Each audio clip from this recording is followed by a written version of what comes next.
안녕하십니까. 파동기, 바이브 파동기를 사용을 하고 건강해지시는 분들이 굉장히 많습니다. 이런 분들 중에는 뭐 각종 난치성 질환으로 여러 해 동안 고생을 하시다가 건강해지시는 그런 기적 같은 일들이 일어나고 있는데요. 그 이유가 무엇이냐라는 건데, 그거는 이 파동기가 운동을 시켜주는 그런 기계이기 때문에 그렇습니다. 사람이 살아가려면 필요한 것이 영양성분, 먹는 거 말하는 거죠. 그 다음에 먹고 나면 해야 되는 게 운동, 움직여야 된다. 움직이지 않고 있으면 문제가 생기는 거죠. 그 다음에 움직이고 나면은 쉬어야 된다. 그래서 우리가 24시간 중에서 거의 8시간 정도를 들여서 잠을 자는 그 쉬는 시간을 가지고 있는 것이죠. 이렇게 필요한 것은 영양과 운동과 잠자는 시간, 이 세 가지인데, 우리가 전부 다 잘하면 좋겠지만 전부 다 잘 못하고 있는 경우도 많고, 영양 성분을 먹고 운동을 해야 잠도 잘 자게 되는 것이죠. 자, 이 중에 운동이라는 거 열심히 하면은 좋을 것 같은데 또 마음대로 잘 되지 않고 여러 가지 이유로 몸이 잘 움직여지지 않아서 운동을 또 제대로 못 하시는 분들도 굉장히 많습니다.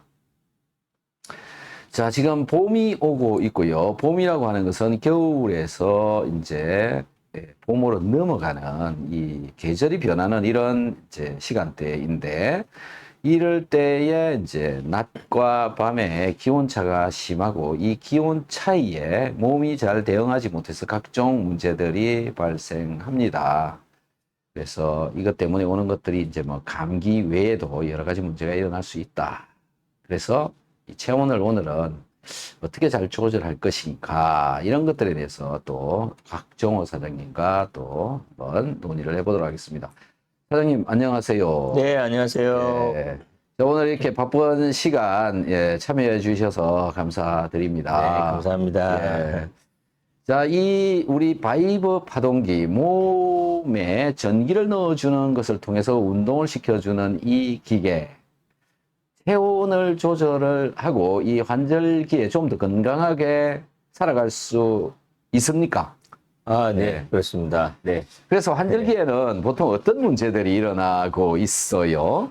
뭐, 한절기에 감기도 잘 걸리고, 예. 몸이 좀 또 피곤해지기도 하고, 또 예. 뭐, 졸음도 많이 온다 그러고. 아, 그렇죠. 예, 봄 되면 졸음이 예, 오죠. 한절기에 면역력이 떨어져서 또 예. 뭐, 여러 가지 뭐, 각종 뭐 아시다시피, 예. 뭐, 문제들이 생기기도 하죠. 네. 예. 그래서 결국 이제 환절기는 그 변화되는 기온에 내 몸의 체온이 잘 대응을 하지 못해서 일어나고 있는 것이다. 그래서 결국은 이제 우리 몸은 먹고 운동하고 쉬고 하는 이유는 뭐냐 하면은 체온을 유지하기 위해서 하고 있는 거잖아요. 네, 네, 예. 그래서 이 체온 유지, 체온을 좀 더 정상 체온에 가깝게 관리하는 이게 굉장히 중요한데, 네. 이거 하려면 어떻게 해야 되느냐, 어떤 거 해주면 좋을까라는 겁니다. 체온을 좀 관리를 잘 하려면. 뭐, 박사님도 너무 잘 아시고, 시청자분들도 다 너무 잘 아실 텐데, 예, 알고 계시는 운동이 최고겠죠. 예, 운동을 하면 일단 몸이 차가우신 분들도 따뜻해지고, 네, 뭐 좋아지지 않습니까? 근데 문제는 운동을 해야 된다는 건 아는데 이제 잘 못하니까 이제 그게 문제겠죠. 그렇죠. 네, 그래서 이 운동을 또 하려면은 또 움직이려고 하는 동력이 필요한데, 네, 그게 사실은 전기잖아요. 네. 예, 그 동력은 우리가 먹은 것으로부터 만들어져 나오고, 그 다음에 이제 먹은 것으로부터 더 효율적으로 전기를 만들어내고 몸을 움직이려고 하는 것이 이제 운동을 해주면 더 효율적으로. 그러니까 네. 100개를 먹었을 때 뭐 한 90개를 에너지로 바꾸는 사람이 있는가 하면 100개 먹었을 때 50개밖에 못 바꾸는 사람도 있단 말이죠. 예, 그래서 결국 운동을 해주면 100개 가지고 90개도 만들 수 있다. 그래서 운동을 또 해야 된다라는 건데, 이 운동을 잘 해주면 체온이 올라가는 거 맞겠죠? 예. 뭐 당연하죠. 예. 네, 그리고 네, 체온이 또 올라가면 면역 조절도 잘 된다. 네. 이거 뭐 잘 알려져 있는 이야기들이잖아요. 네, 체온 1도씨가 올라가면 뭐 면역이 뭐 몇 배가 좋아진다. 뭐 이런 얘기도 있고요. 네, 네. 보통 이제 제가 알기로는 사우나 한번 하고 나오면 체온이 올라가잖아요. 네. 그러면 면역세포들이 15% 정도 증가한다. 네. 이렇게 뭐 일반적인 데이터로 나와 있습니다. 그래서 몸을 따뜻하게 하는 거 굉장히 중요한데 우리 바이브 파동기가 운동을 시켜주는 기계잖아요. 네. 그 운동시키는 원리가 어떻게 일어나는 겁니까? 이렇게 딱 그 손을 딱 대면 피부에 닿으면 벌써 전기 자극이 이제 묘하게 오면서 묘한 쾌감도 있으면서 근육을 수축하고 이완을 이렇게 시켜줍니다. 벌써 딱 잡으면은 네. 이렇게 움직여요. 예. 그 옆에서 보면 처음 뭘 모르는 사람들이 보면은 저 왜 저러지 싶은데 그냥 근육을 이렇게 움직여줍니다. 이렇게. 근육이 예. 움직이면서 옆에서 팔뚝을 이렇게 만져보면은 우와 땅땅하게 근육이 이렇게 움직이죠. 그럼 당연히 근육이 수축하고 이완을 하면 정맥에 있는 피가 잘 돌겠죠. 피가 예. 잘 돌면서 뭐 림프 순환이라든지 또 림프도 뭐 면역력하고 관련이 있는 거고요. 예. 혈액 순환, 림프 순환이 잘 되면서 몸에 이제 뭐 땀이 나기도 하고 예. 어떤 사람은 뭐 10분, 20분, 30분 하고 났는데 손에 이게 땀이 묻었네 이제 이렇게 얘기하기도 그런 경우도 하시고 있고. 그래서 당연히 체온이 올라가면서 면역력이 올라가겠죠. 이제 한 번이 아니라 꾸준하게 네. 하게 되면은 예. 몸이 이제 차가웠던 분들이 따뜻해지고 예. 그 수족 냉증이었던 이런 분들 따뜻해지고 그다음에 이 손하고 발 이런 색깔들이 달라지기 시작해요. 빨갛게 이제 발가락 저 같은 경우는 발가락도 보면 분홍색으로 이렇게 빨갛게 돼 있거든요. 예. 가끔 보여드리면 깜짝 놀래요. 발톱도 깨끗하고요. 그러니까 어쨌든 혈액순환이 되면서 모세혈관이 다 뚫려버리죠. 그러니까 당연히 모세혈관이 뚫리니까 당연히 피가 끝까지 잘 간다는 얘기지 않습니까? 예. 피가 잘 돌고 모세혈관이 뚫리니까 신경도 살아나게 되고 아. 당연히 신경 전달이 잘 되니까 신호 전달이 잘 된다는 거고 예. 에너지 전달이 잘 된다는 거고 예. 그럼 뭐 신경쇠약이 아니잖아요. 이거는 신경이 튼튼한 거지 않습니까? 예. 신경이 튼튼하니까 당연히 뭐 몸이 전체적으로 에너지가 충만하니까 체온도 아주 잘 유지가 되면서 면역력이 올라가게 되겠죠. 네. 그래서 이제 이 체온 조절은 굉장히 중요한데 바이브 파동기로 체온 조절을 하는데 도움이 많이 된다. 그리고 또 이 바이브 파동기라고 하는 거는 미세한 전류를 흘려서 이렇게 움직이도록 하는 건데 이 미세한 전류가 흐르려면 몸의 상태도 전기가 잘 흐를 수 있는 몸으로 되어져 있어야 되잖아요. 네. 그러기 위해서 또 먹어줘야 되는 영양 성분도 굉장히 중요한 것 같은데 네. 어떤 걸 특별히 더 잘 섭취를 해야 될까요? 미네랄이겠죠. 우리 탄수화물, 단백질, 지방, 비타민, 미네랄 이제 이런 부분에서 어떻게 보면은 비타민하고 미네랄 이런 것들이 소량이지만 굉장히 중요한 걸로 이제는 많이 일반인들도 그만큼 전기도 잘 통하게 되고 네. 몸도 여러 가지로 더 건강하게 되는 걸로 알려져 있습니다. 네. 예, 자 미네랄 특히 소금 섭취가 네, 굉장히 네. 중요하다 이런 말씀이신데요. 네. 그다음에 또 몸을 따뜻하게 하는 것 중에 또 한 가지가 그 스파이시한 그런 뭐 매운 걸 잘 먹는다든지 생강 이런 네. 거, 네. 뭐 양파, 마늘, 파 이런 것들도 도움이 많이 될 것 같습니다. 그런 것들도 같이 좀 잘 드셔서 또 운동도 하시고 그러면은 이제 체온을 높이는데 도움이 많이 될 것 같고 또 목욕을 하는 것도 도움이 많이 될 네. 거다. 네. 예. 자, 그래서 우리 바이브 파동기가 체온을 어느 정도 올려줄까요? 라는 건데요. 이거 한 25분 하면 땀이 납니까? 그리고 추운 데 있다가 밖에 들어와도 금방 또 손도 발도 따뜻해지고 그러니까 굉장히 몸이 운동을 꾸준하게 하는 몸이 되다 보니 따로 운동하는 건 없는데 예. 이걸로 운동을 하다 보니까 추위도 별로 안 타게 되고 이렇게 되더라고요. 사실 추위 많이 타시는 분들 냉하다는 거거든요. 예. 건강하지 않다라고 보시면 될 것 같아요. 예. 근데 어쨌든 그런 부분들이 해소가 되고 좋아지고 추위를 덜 타게 된다. 예. 그건 뭐 제가 자신 있게 말씀드릴 수 있는 부분인 것 같습니다. 그리고 이제 이 체온이 올라가면 또 좋아지는 것들이 호르몬 분비가 훨씬 더 잘 된다. 네, 네. 또 내 몸의 각종 물질들이 온도가 올라가면 특히 효소 반응 이런 것들은 온도와 굉장히 네. 민감하게 관련되어져 있고요. 우리 몸에 있는 콜라겐 단백질도 온도에 따라서 수소 결합을 얼마나 많이 하느냐 안 하느냐 이런 것까지 관련이 되어져 있기 때문에 네. 체온을 약간이라도 높이는 것은 우리 몸의 신체 신진대사를 훨씬 더 잘 되게 해주는 것이다. 네. 그래서 운동을 해라라고 또 하는 것이고요. 네. 그래서 제가 이 아보도우루라고 하시는 분이 일본에서 굉장히 유명한 면역학자인데 이분의 그 책 중에 체온 면역이라고 하는 책이 있는데 이게 우리나라에도 번역이 되어져 있거든요. 네. 나이에 따라서 체온이 변화가 이렇게 일어난다라는 건데 이제 이분은 이 생지를 가지고 실험을 했어요. 아래축은 뭐 야간, 주간 이렇게 시간을 나타내고 있고 그다음에 이 세로축은 체온을 나타내고 있는데 이 낮 되면 체온이 이렇게 떨어졌다가 밤 되면 다시 체온이 이렇게 올라가고 이렇게 변화가 있습니다. 그런데 나이가 어린 생쥐들은 체온이 전체적으로 이렇게 높고요.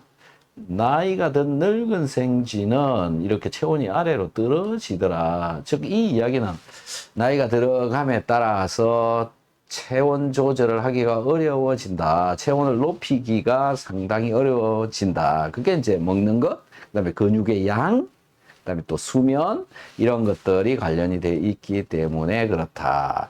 그래서 연세가 들어가면 무조건 체온이 내려가니까 체온을 높이기 위한 방법들을 강구를 해야 되고 이 체온이 내려가는 것 때문에 그 체온을 높이기 위해서 만드는 세포가 암세포다. 이렇게 보시면 됩니다. 그래서 암세포를 줄이고 싶으시면, 암세포 양이 더 늘어나지 않도록 하고 싶으면, 체온을 높이는 게 굉장히 중요하다. 그게 이제 제가 보는 관점에서의 온도는 37도다. 24시간 내 몸의 체온을 37도로 유지를 하게 되면, 암세포의 성장이 멈춘다라고 저는 이해를 하고 있습니다. 자, 우리가 살아있는 이유는 뭐냐면 체온을 높이기 위해서, 체온을 유지하기 위해서 살아있다라는 거고요. 그건 항상 유지가 되어져야 되는데 그걸 자꾸 이제 잘 못해서 내려가게 되면 세포가 만들어져 나와서 체온을 높이려고 한다라는 거죠. 그래서 운동해라. 암 환자들은 운동이 필수적인 것이다라고 저는 생각이 됩니다. 자, 그래서 곽 사장님, 네. 체온을 높이면 호르몬 반응이 잘 일어나는데, 네. 우리 몸에서 이 파동기를 이용해서 운동을 시켜주면 호르몬이 분비가 훨씬 더 잘 됩니까? 네, 뭐 그거는 논문에도 나와 있습니다. 미세전류 관련된 논문들이 엄청 많은데 그 논문들 보면 파킨슨 환자가 개선이 되기 시작하고 또 열심히 꾸준하게 한 2년 사용했더니 뭐 거의 완전히 좋아진 그런 예도 있고 예. 그런 것들을 봤을 때 호르몬이 좋아진다라고 뭐 말씀드릴 수 있겠습니다. 뭐 예를 들자면 뭐 예. 굉장히 많은데 네. 어쨌든 대체적으로 좀 젊어진다. 뭐 심지어 뭐 약간 흰머리가 많았는데 조금 줄더라. 네. 그다음 뭐 머리카락이 조금 두꺼워지는 것 같더라. 예. 뭐 이렇게 사람이 새로워지고 젊어지는 거잖아요. 발톱이 뭐 썩어진 게 나오더라. 예. 뭐 이런 것들을 봤을 때도 굉장히 젊어지는 그런 효과를 내는 것 같습니다. 네. 예. 자, 그래서 기본이 먹고 운동하고 그다음에 쉰다. 쉬는 거는 이제 잠자는 거다. 이 세 가지를 잘하면 뭐 누구나 건강해질 수가 있다라는 건데 운동이라고 하는 것이 나의 의지대로 또 잘 안 되고 또 어떤 경우에는 몸을 잘 못 움직이는 문제가 있어서 몸을 못 움직이는 그런 분들도 있거든요. 네. 예, 사장님 어떤 분들이 몸이 잘 움직여지지 않는 분들일까요? 좀 전에 말씀드린 뭐 파킨슨 환자분들이 좀 불편해 하시고요. 예, 그다음에 중풍 환자분들, 예. 뭐 루게릭이라든지 예. 본인이 이제 바로 느끼고요. 네. 그다음에 제가 지난주에 이제 원주를 갔는데 부부를 뵀는데 남편분이 이제 예. 풍이 오셔가지고 불편하시고 만사가 귀찮아요. 근데 이제 이걸 딱 해드렸는데 오늘 소식을 들었는데 예. 너무 좋아서 자꾸 해달라고 너무 하고 싶어서 계속 이렇게 해달라고 하시더라고요. 그러면서 이게 뭔가 좋은 걸 느끼니까 하시는 거잖아요. 예. 몸은 그렇게 움직이기 불편한 분들이 얘가 저절로 이렇게 막 움직여주고 발도 때려주고 하니까 그렇죠. 이게 피가 돌고 신경도 살아나고 하면서 몸의 변화를 느끼게 되는 거죠. 네. 예. 자, 이렇게 파동기 이 자체만으로도 스스로 운동을 할 수 있도록 몸을 못 움직이는 분들도 몸이 움직일 수 있도록 근육 수축을 시켜서 운동을 시켜주고 그다음에 정맥 혈관의 혈액순환이 잘 되도록 해준다. 우리 몸에서 일어나고 있는 문제점들 중에서 혈액순환이 잘 되어야 된다. 이런 얘기는 여러분들 많이 하시고 계시잖아요. 그런데 이 혈액순환이, 동맥혈액순환은 사실 잘 되고 있거든요. 어느 정도 심장이 또 밀어주고 있어서. 그런데 정맥혈액순환은 움직이지 않으면 방법이 없는 거죠. 즉, 운동하지 않으면 원활한 정맥혈액순환을 시키기가 어렵다. 그래서 움직임, 운동을 해야 우리 세포가 살아갈 수 있고 우리 생명이 유지가 되고 체온 유지가 되고 에너지 생산이 될 수 있다. 그런데 이 운동은 근육 수축에 의해서 일어나고 있는 것이다. 그래서 미세전류를 넣어주면, 전기를 넣어주면 근육이 수축되어지기 때문에 정맥 혈액순환이 굉장히 잘 된다. 자, 사장님, 이렇게 정맥 혈액순환이 잘 됨으로 해서 좋아지는 또 질환들이 많이 있지 않습니까? 예. 뭐 그거는 우리가 상식적으로도 혈액순환만 잘 되면은 네. 뭐 한 3만 가지 질병이 좋아진다고 3만 얘기하지 가지씩이나. 않습니까? 왜냐하면 네. 혈액순환이 잘 되면 염증이 줄어요. 염증이 예. 줄고 그다음에 림프가 또 순환이 잘 됨으로 인해서 뭐 붓기가 빠진다든지 네. 또 림프가 면역하고 또 깊이 관련이 있지 않습니까? 예. 그래서 기본적으로 뭐 웬만한 것들이 다 좋아지지 않나 이렇게 생각하고 심지어 제가 경험으로 봤을 때 또 이제 혈액순환이 안 돼서 그런 게 생긴다고 하는데 제가 저기 청주에 계신 이제 그 분께서 또 그렇고 다른 분들도 이거 지저씨 떨어지더라. 가만히 유추해 보면 결국 혈액순환이거든요. 네. 그러니까 혈액순환이 잘 되면 결국 염증 수치가 준다. 그럼 염증은 만병의 근원이다 이런 말이 있듯이 네. 뭐 굉장히 많은 것들이 좋아진다고 볼 수 있겠죠. 네. 예. 예. 자, 굉장히 많은 것이 좋아질 수 있다라는 거. 운동이 삶의 근본이다, 또 생명 유지의 근본이다라는 것은 감출 수 없는 비밀인 것 같습니다. 병원 갈 일이 줄겠죠. 예, 병원 갈 운동을. 일이 거의 뭐 없어지기도 맞습니다. 하고 줄기도 하고. 미세전류를 통해서 운동도 시켜주지만 또 다른 한 가지가 뭐냐면은 전자가 들어간다. 전기가 들어가서 충전이 되어진다. 그래서 이 세포가 힘을 가지게 된다. 이걸 하고 나면요, 다리에 힘이 꽉 들어옵니다. 그래서 그런 분들, 다리에 힘이 없으신 분들, 이 파동기를 열심히 사용해 보시면 좋을 것 같습니다.